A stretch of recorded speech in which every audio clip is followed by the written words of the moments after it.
La Tribuna Radio. La voz del patriotismo.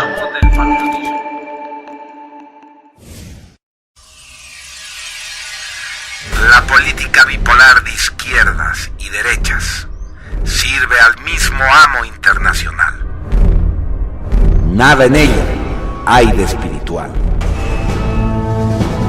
Es tiempo de una tercera posición, de una nueva opción.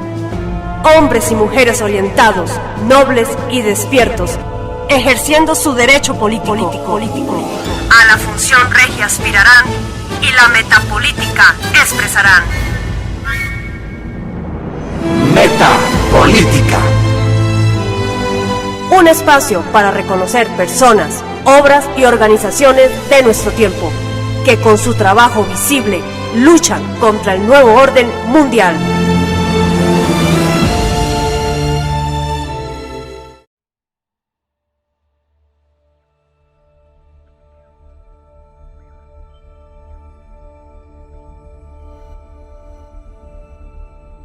Conspiración masónica contra Hispanoamérica, parte 1.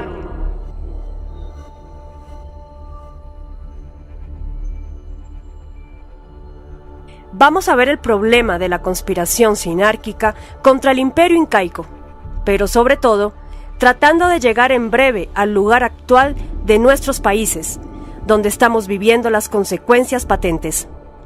Junto al misterio de Belicena Vilca, vienen girando otras obras colosales, como las de Jacques de Maillet y Robert Scruton, que debían ser leídas por el autor para poder dar soporte cultural a lo que, siendo revelado, no podía sin embargo ser lanzado a la divulgación en ausencia de referencias. Por eso el autor Luis Felipe Moyano, o Nimrod de Rosario, cita a estos autores y a otros similares en sus obras. Para entender esta cuestión entre lo revelado y lo investigativo, hay que remitirse a la obra de Pablo Santa Cruz de la Vega, Proyecto Omnis, ojalá en sus dos partes, donde se explica la razón por la cual ni la obra ni el autor de lo que es el libro protagónico en el catálogo de su editorial son para tomar como otros tantos relieves de la cultura. Con esta enmarcación previa ya podemos partir de unos puntos muy importantes que nos llevarán a comprender rápidamente la conspiración que nos compete. Primero, hubo una Atlántida. El andamiaje de todas las ciencias sociales hasta la fecha es prácticamente descabellado, pues parte del supuesto de que esta civilización es fruto de una gradualidad desde el primitivismo, entre comillas, hasta hoy, pasando por etapas, entre comillas, arbitrarias por cierto, de la historia progresiva.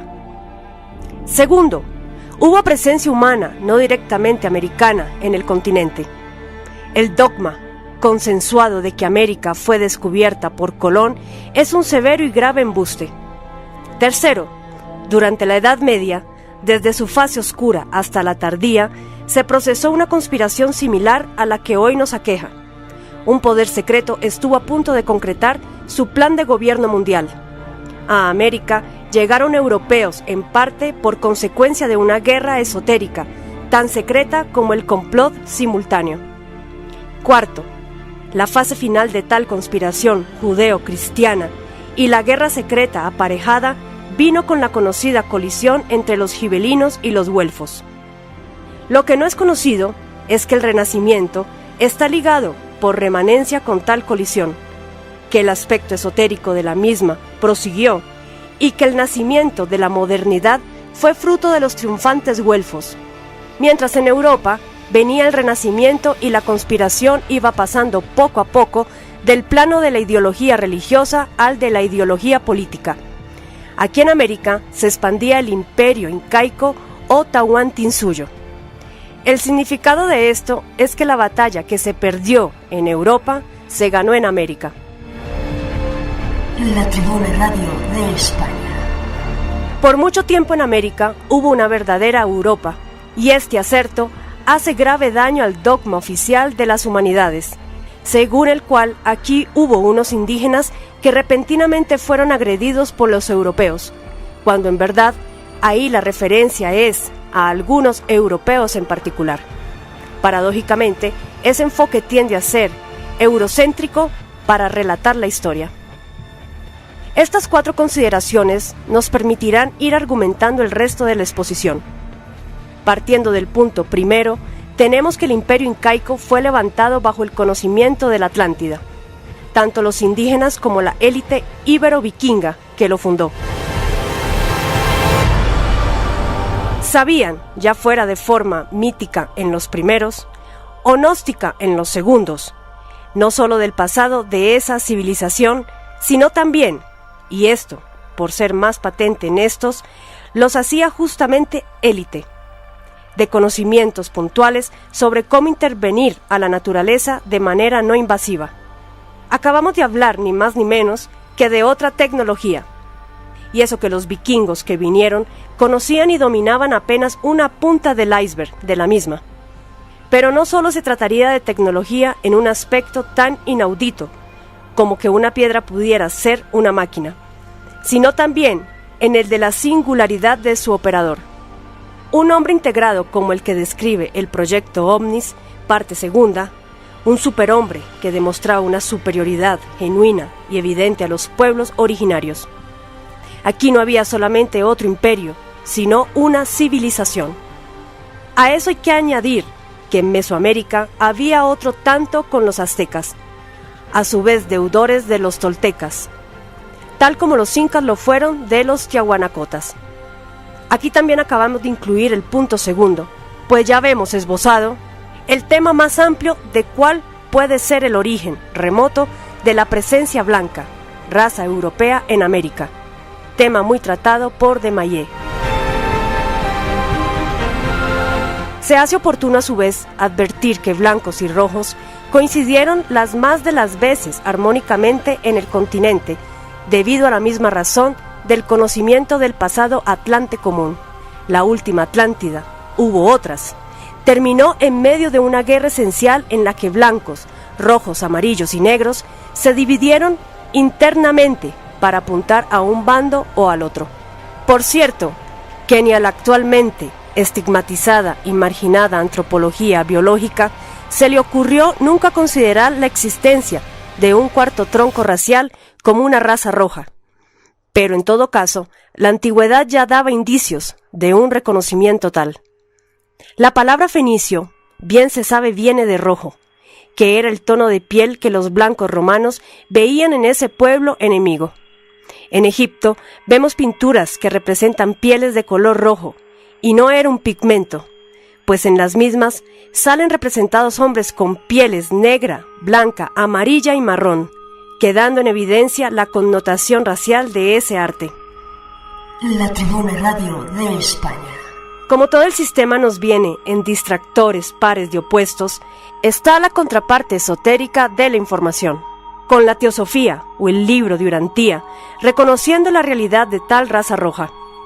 Sea lo que sea, los indicios apuntan a que hubo una cuarta raza en la Atlántida, que parece ser fue la líder de ese ciclo planetario, y que en tiempos protohistóricos fue difuminada en 2 direcciones, una hacia la raza blanca, dando lugar a los armenoides, y de allí por remezclas y adiciones a los semitas, la otra hacia la raza amarilla, dando lugar a los heterogéneos, indígenas americanos, que son más o menos rojos o amarillos, según etnias, y que a su vez han recibido mezcla añadida de casi todas las razas del globo. Hoy llamamos roja a la raza americana, así no sea exactamente la raza pura de la Atlántida. Ahora bien, la inmersión de tal raza cobriza en entornos aislantes de tipo selvático tropical la mantuvo poco accesible a las sucesivas incursiones blancas en el continente. El blanco igual siempre llegó por mar a las costas, pero siempre para evitar el trópico buscó las alturas cordilleranas y allí dio con unos pueblos cobrizos que sí se beneficiaron de contar con una raza portadora de un mejor recuerdo atlante, el cual no hacía sino retroalimentar y actualizar el de los propios cobrizos. No era una invasión, ni siquiera un descubrimiento, era un reconocimiento, lo que sucedía entre las razas roja-blanca. Este interludio abusivamente extendido sobre el tema racial fue necesario, pues no vaya a ser que ahora el sistema racista pero antirracista, viendo un pretexto útil, acuse este despliegue de menospreciar lo indígena, poniendo en nuestra boca que sin los dioses blancos, la América indígena era igual a cero. En la novela mágica, El misterio de Belicena Vilca, bien al contrario, se advierte que es nula cualquier pretensión psicosocial continental, si se desconoce la sangre de América. El indígena tuvo una forma peculiar de vengarse del invasor, que fue más judío que europeo, al que por igual llamaba hombre blanco. Si atendemos a lo cualitativo de la invasión, optó por la inercia volitiva, por estar dispuesto a nada, es decir, no colaborar con el proyecto de civilización que imponía ese blanco. A no ser por tribus o etnias que hoy sobreviven forzosamente, el indígena integrado a la civilización como en Bolivia o Perú, y también, aceptemos verlo en el llamado Cholo del Ande, un mestizo donde predomina este elemento, presenta tal actitud psicológica, y que en el indígena americano haya a su vez más o menos huella genética del blanco precolombino es otro hecho, pero de cualquier manera no se le puede dar la espalda a la sangre de América tal cual. Es sobre todo el descendiente más cercano a los indígenas, el cholo, el que tiene que reclamar su sangre sin vergüenza por lo propio, y debe hacerlo sin dejarse capitalizar por el indigenismo sinárquico, una entidad ideológica hecha para los indígenas, pero no por ellos. Como ejemplo tenemos al movimiento veganista de Bolivia, que ha dado pasos gigantescos en esto ya desde los tiempos de las diabladas veganistas. Estrategia en la cual se demostró cómo las Bolivias, blanca e indígena, se unían contra el levo moralismo del momento. Hablamos de ya remotos años anteriores al 2010. Que con su tufo comunista pretendía capitalizar a su favor la indigenidad, al tiempo que excluía a un amplio sector de la población, en su después de todo, interesante refundación plurinacional. Como se puede ver, y no sabemos qué tan acertadamente, en esa indigenidad hemos tratado lo cholo y lo propiamente indígena como en una amalgama, así el indígena desprecie al cholo, y este dé la espalda al legado y a la predominante herencia de aquel. La Tribuna Radio de España. Refiriendo a los puntos tercero y cuarto, donde introducimos el tema de los güelfos contra los gibelinos, llegamos de manera esclarecida ante un tema que de otra forma sería demasiado complejo. Nos referimos a la transición sinárquica entre el poder de la Iglesia y el de la masonería. Ante los ojos de la persona aún dormida, la Iglesia y la masonería son opuestas, es decir, cree que hay una oposición esencial entre ambas, cuando en verdad tal oposición es solo superficial, circunstancial, ligada a accidentes históricos. De cierto que sí ha habido un enfrentamiento, como lo puede haber hoy entre el socialismo del siglo XXI y el imperio galo-anglo-israelí, Estados Unidos, OTAN, Israel, o como lo hubo entre los bloques de la Guerra Fría, pero tal dialéctica hay que saberlo ubicar como la mera superficialidad de instancias cada vez menos relevantes a nivel jerárquico y hasta como ocasional simulación teatral de cara a las masas.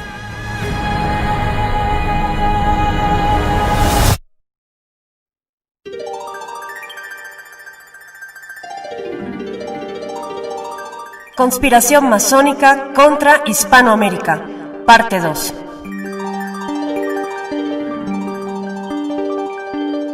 Recién nacida la Iglesia Católica, ya albergaba en su seno al agente conspirativo de ciertos sacerdotes responsables en lo posterior de la masonería operativa, la que justamente construyó las catedrales y toda la infraestructura arquitectónica y simbólica que consolidó al judeocristianismo en Europa. La Orden Templaria, brazo militar de lo que estuvo a punto de convertirse en una dictadura mundial de tipo teocrático. Es bastante sugestivo que la masonería y la Iglesia, esta al menos en parte, participan de un mismo plan. ¿Cómo no ha sido relevante para los estudiosos que las catedrales góticas, tal como hoy las Torres Gemelas que cayeron, fueran construidas por la misma mano? La masonería moderna, especulativa, lleva centurias luchando contra un judeocristianismo que ella misma, como su propio ancestro operativo construyó.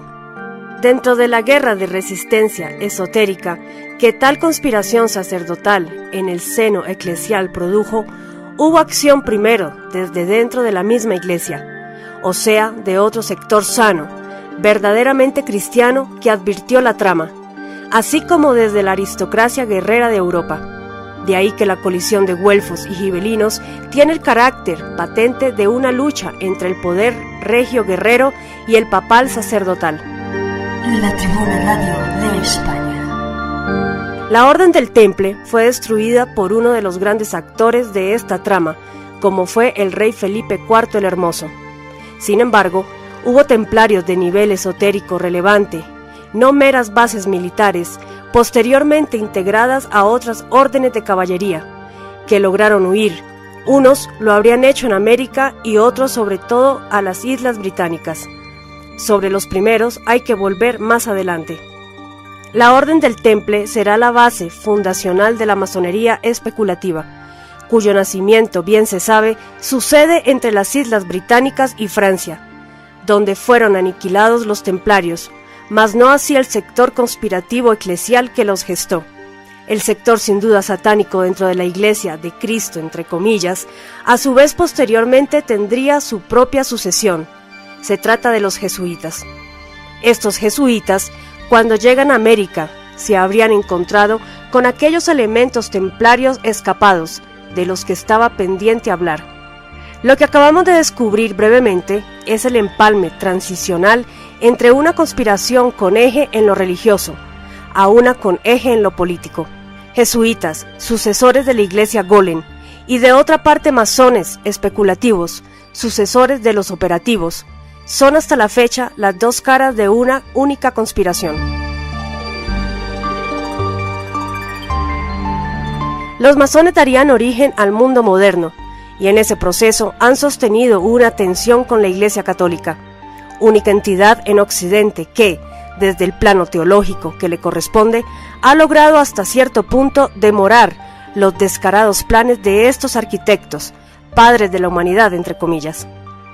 Cuando la Iglesia realmente ha retrasado esos planes, sin duda, por la supervivencia de aquel sector sano dentro de la misma del que hablamos, luego las circunstancias aparentemente en el mismo sentido, también hay que considerarlas desde el posible teatro hostil entre jesuitas, católicos, entre comillas, implícitamente liberales, y masones, liberales, implícitamente católicos, entre comillas. Y entendamos a su vez allí, por católico, el plan de unificar desde el judeocristianismo a todas las religiones del mundo, como punto de la agenda del gobierno mundial, cosa en la cual vemos trabajando arduamente al amigo de la gente, entre comillas, Jorge Mario Bergoglio, Papa Negro, satanista del fin de la historia. La Tribuna Radio de España. La masonería especulativa, a su vez, creará una nueva ramificación. La una dará lugar a las revoluciones burguesas nacidas de la Ilustración, y la otra, esperando su oportunidad de influencia histórica, dará lugar al comunismo. Este descarado árbol ya lo tenemos dibujado mentalmente, el tronco en la Iglesia Golem. De ahí se desprenden dos ramas grandes que son los jesuitas y los masones. Serpiente bicéfala en reemplazo de los templarios, que no lograron el objetivo en tiempos premodernos. Y de los masones, a su vez, se desprenden las ramas del ala izquierda y derecha de la sinarquía. Tal vez que el plan se ha vuelto, al menos en apariencia, más político y laico que religioso y teológico. Los argumentos intermedios de este círculo ya salen por inercia. En América hubo otra civilización, hasta más avanzada técnicamente que la moderna que nos invadió. Contra esa civilización, el imperio incaico, en lo que atañe a Sudamérica, la sinarquía lanzó un ataque en dos fases, ambas dentro del terreno bastardo de la modernidad. Primero, colonizó, en el sentido estrictamente etimológico de lo que implica la figura de Colón, pues justo con o poco después de él vino el holocausto indígena de América, en el que de hecho no cayeron solamente indígenas étnicos, sino también europeos precolombinos. No pocos judíos como Colón vinieron en calidad de huéspedes del aparato eclesial militar español. Seguidamente, la masonería afianzó el plan de fondo conspirando contra la monarquía ibérica, mucho menos peor que la naciente modernidad europea, que ya la estaba desplazando allí mismo. Sin embargo, no se ha perdido la posibilidad de un renacimiento americano, toda vez que el imperio inca fue destruido solo materialmente. Su legado cultural, por más que se insista en borrarlo, sigue presente en territorios abarcados alguna vez por tal imperio, sin ir muy lejos, la misma actual Bolivia. La contextualización protohistórica y geográficamente intercalada entre lo europeo y lo americano era necesaria para no sacar de la nada el tema geopolítico en el que vamos a entrar. No podíamos hacerlo como si la descripción proviniera de un grosero noticiero de televisión que marca la complejísima situación actual en lo meramente inmediato. Ya que tenemos una visión tan amplia en tiempo y espacio de la sinarquía, podemos tener un abordaje ya no simplemente extensivo, sino asimismo comprensivo de la situación actual. Ya sabemos cómo conspiró la sinarquía, sea como cristianismo entre comillas, mercantilismo por el oro, templarios, jesuitas o masonería. Falta ver cómo conspira hoy, o por lo menos en las últimas décadas. Lo primero que se debe destacar es que después de la Segunda Guerra Mundial, los gringos han querido dibujar culturalmente a América Latina, justamente bajo el concepto de lo latín, entre comillas. Como nunca será posible deshacerse del todo de la argumentación histórica, recordemos precisamente que con Estados Unidos nace la primera nación absolutamente moderna, es decir, aunque las revoluciones burguesas correspondan a Inglaterra y Francia, potencias masónicas hasta hoy, en ellas sigue presente un elemento premoderno, una tradición europea milenaria. En Norteamérica, los masones, en cambio, parten desde cero, ya tomando como cero a la izquierda a los indígenas que casi exterminaron. Es llamativo a su vez algo que tampoco hay que pasar por alto, y es que la masonería anglosajona no se ha visto enfrentada a la Iglesia Católica de alguna manera importante, pues Inglaterra no tiene en esa rama del judeocristianismo al componente religioso, velador de la sociedad tradicional. Ese judeocristianismo carece de una parte no sinárquica, además. Por lo tanto, el rumbo conspirativo por vía anglosajona debería ser visto aparte por razones didácticas. La Tribuna Radio de España.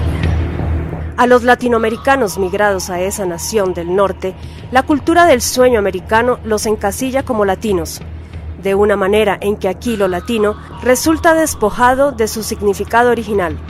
Entre otras degradaciones del concepto, resalta la de asociar todo lo que proviene del continente con el trópico, el Caribe, la salsa, etc.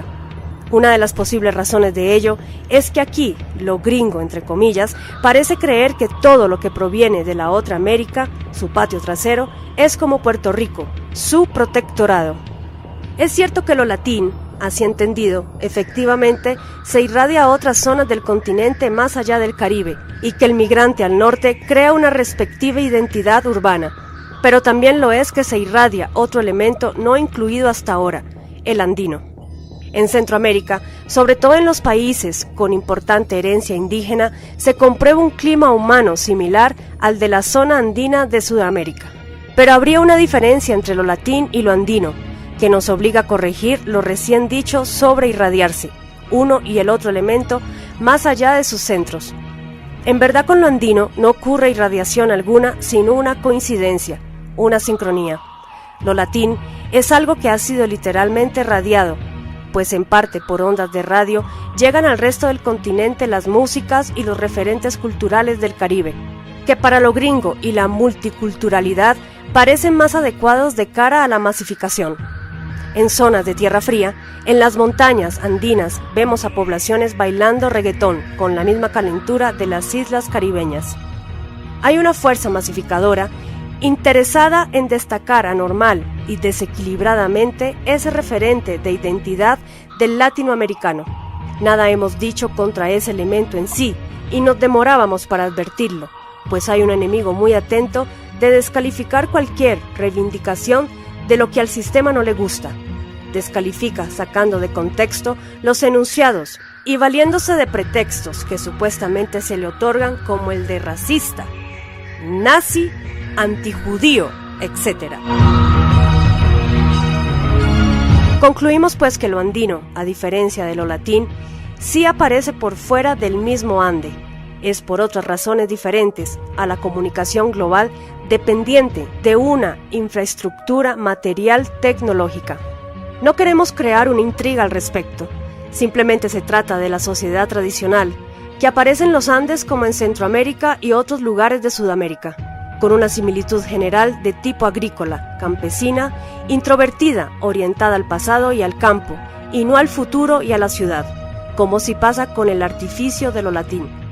La masonería anglosajona, la responsable detrás de lo anterior, ha conspirado y conspira contra Américas Latinas, enfatizando en la intención de anular o marginar lo andino. En zonas que no son caribeñas, a la comunidad le llega un reflejo colectivo, distorsionado por la mediación de lo gringo. Repetimos que lo caribeño es una más de nuestras riquezas como continente, pero que lo yanqui, con su poder masificador mediático, lo capitalice a su favor ya es un problema. Muchas otras son las tácticas conspirativas de esa rama masónica contra el continente, pero aquí solo nos era oportuno fijarnos en la acción cultural antiandina, cualesquiera sean los medios empleados por la masificación para hacer sentir vergüenza al habitante de los Andes, de su idiosincrasia campesina, rural y montañera. En toda la zona andina, no solo la parte indígena en el sur, se respira un aire humano análogo al aire físico de las montañas, pero se trata de algo en extinción, que va muriendo a la par de la migración del campo a la ciudad, o de la urbanización del campo por medio de tecnología multinacional que moderniza, entre comillas, y proletariza al campesino. La Tribuna Radio de España. En Centroamérica hay algo tan parecido que, con el debido respeto, nos tomamos el atrevimiento de incluir lo mesoamericano en lo andino, caso en el que, a pesar de exceder los límites lingüísticos del concepto, no hay Andes en Centroamérica.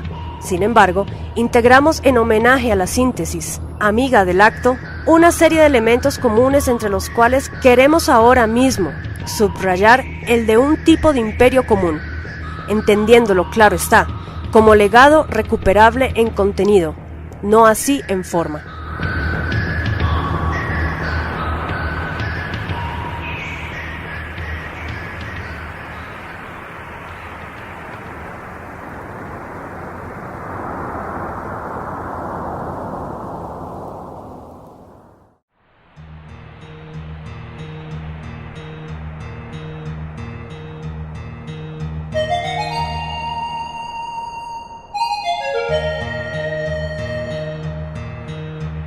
Conspiración masónica contra Hispanoamérica. Parte final.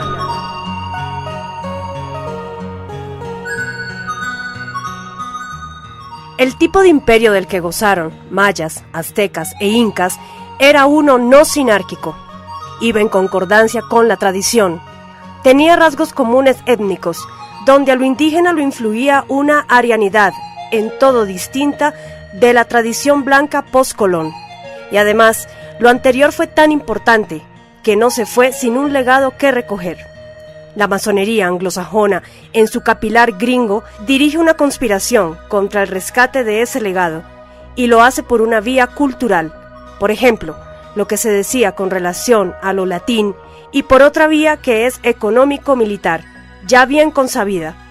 No es caso aparte la masonería francesa, que no sin sintonía con la anglosajona, fue responsable del apoyo dado a los protagonistas de las independencias. Es aquí cuando entramos en un tema geopolítico a manera de cierre.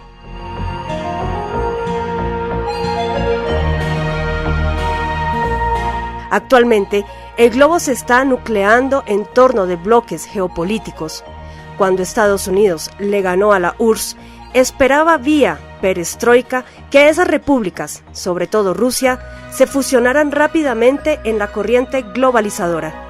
China debió haber sido derrotada políticamente al modificarse económicamente y así correr parecida suerte. Ni una ni otra cosa sucedieron y hoy Rusia y China tienen en aprietos a Estados Unidos. La Tribuna Radio de España. El ala derecha de la sinarquía, el liberalismo, se encontró con un viejo enemigo en Rusia, el conservatismo.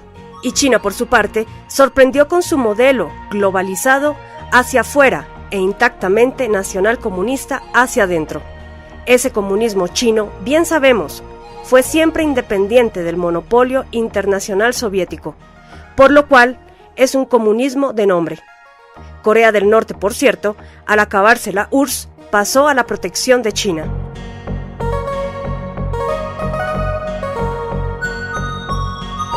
En Medio Oriente está Irán como contrapeso a la ambivalente influencia árabe, que llega a apoyar a Israel en el caso de los saudíes.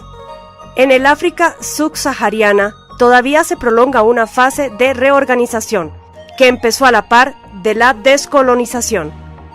Parece que tal reorganización tendrá mucho que ver con las influencias religiosas, sobre todo del Islam. El caos que hoy se llega a ver en algunos países de África puede ser señal de lo que podría pasar en otro tercer mundo, o sea, el nuestro.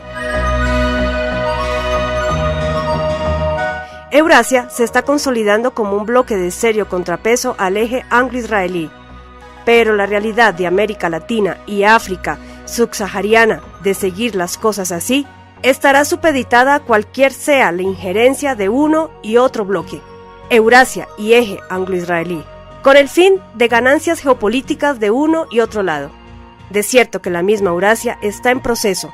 Rusia y China todavía no han propiciado esa fusión, que seguramente depende de la eventual presión del enemigo sinárquico, por ejemplo, en una tercera guerra mundial. La Tribuna Radio de España. Lo antedicho sobre el imperio inca, las enormes consecuencias históricas que tiene, nos parece que justifica la reivindicación de América Latina como un bloque antisinárquico independiente, debidamente aliado del eurasiático emergente, pero no necesariamente abarcado en aquel. El impedimento esencial para lograr ese bloque geopolítico es que el continente ya viene preinsertado en un tablero de ajedrez dibujado por la masonería con escuadra y compás.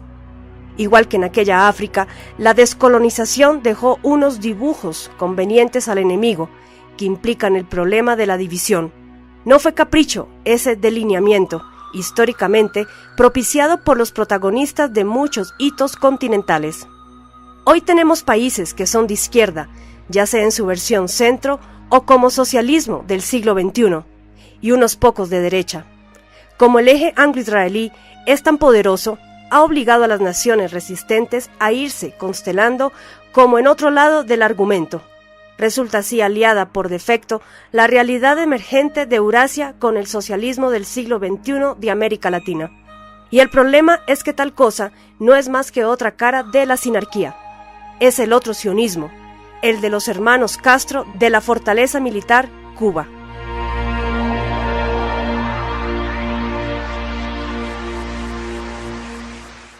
No es tan simple como que unos países resistentes a la hegemonía sionista se van organizando en coalición y entre todos derrotan a los gringos y sionistas. El argumento planetario no es tan predecible y téngase por seguro que esta situación tendrá su giro, su tremenda sorpresa, tal como ocurre en el cine. No puede ser de otra forma, pues la sinarquía ha planeado todo esto como una partida de ajedrez, con anticipaciones propias de un ingenio diabólico. Más complejo todavía es si consideramos un mapa invisible, paralelo al actual, con las verdaderas naciones espontáneas de la psicorregión. Argentina y Uruguay son una nación, no dos, y por fortuna, en su caso singular, la república fundada por los masones coincide más o menos con la nación humana en sí. Muy otro es el caso para los demás países hispanoamericanos, a no ser que consideremos a México. Por razones de simplicidad, haremos exclusión de Centroamérica. Paraguay se prolonga en una de las Bolivias reales. La Bolivia plurinacional indígena de Evo es una con Perú y Ecuador, así como con una de las Colombias, la andina del sur. Colombia, por su parte, es como un fractal del resto del continente en su heterogeneidad y arbitraria organización territorial que pasa por encima de naciones orgánicas compuestas por gente que sí es homogénea. Hay una Colombia costeña que se prolonga en una Venezuela, al otro lado de una frontera bien conveniente para armar guerras entre compadres. Hay una Colombia que es la típica mestiza en sí, en los Andes centrales y en la zona llanera. Esta también se prolonga en otra Venezuela. Hay una Colombia muy peculiar en la región paisa, aislada del resto de la realidad andina. Hay una nación como tal en parte del departamento de Nariño, la de los pastenses, a su vez prolongada en Ecuador. Sobre Paraguay sabemos lo complejo de su historia por la guerra de la Triple Alianza, en la cual claramente los masones refundaron ese país como les convino. Sobre el caso de Chile, basta con leer al escritor Miguel Serrano. Por él sabemos que no tiene como haber un solo Chile. Podemos decir que hay al menos dos Chiles, uno al sur, propiamente del Cono Sur, y otro mestizo, descrito críticamente por Serrano. Lo mismo para Brasil, uno del sur, que participa de la realidad del Cono Sur, una Europa dentro de América Latina, y otro, enorme territorialmente, que es un crisol. La Tribuna Radio de España. Este análisis del continente, desde la óptica de razas, tendría una utilidad comprensiva. Permite comprender un caos a partir de los elementos que entrarán a participarlo, que lo presidieran en milenios. Y no importa aquí lo científico o no del concepto de raza, que igual usamos de manera provisional como señalador de unos grupos humanos, cuyo origen precontinental definitivamente no era el mismo. Esas razas son una noción provisional para seguir un rastro. Lo que acabamos de hacer es un ejercicio sin duda meramente teórico. Esperemos que de algo sirva en el futuro. Ojalá las reivindicaciones por territorios legítimas y que salen de latencia cuando una sociedad entra en caos no sean capitalizadas por el enemigo para balcanizar el continente.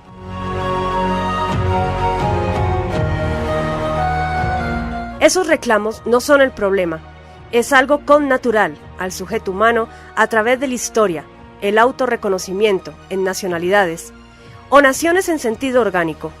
Y repetimos, que no nos importa si detrás de esa tendencia humana está la raza por sí sola, o la etnia, la religión y el idioma de una comunidad.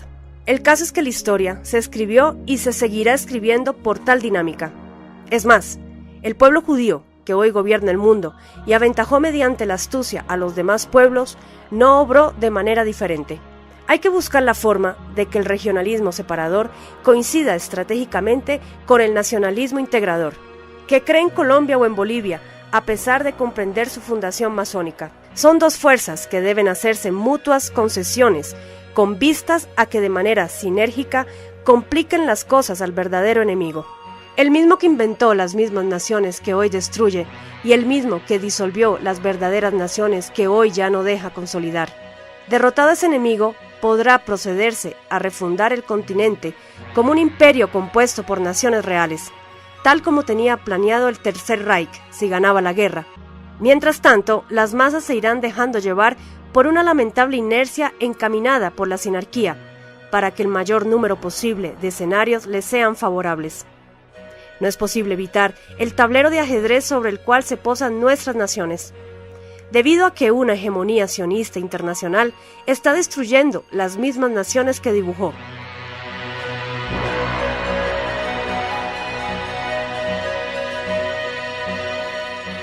Nos toca echar mano, paradójicamente, de esa nación como referente semiológico, y al mismo tiempo, como sabemos cuál es la verdadera nación y el verdadero nacionalismo, tenemos que comprender y respetar a toda comunidad de sangre, si despierta como pueblo, aun si su renacimiento tiende a dividir a la nación.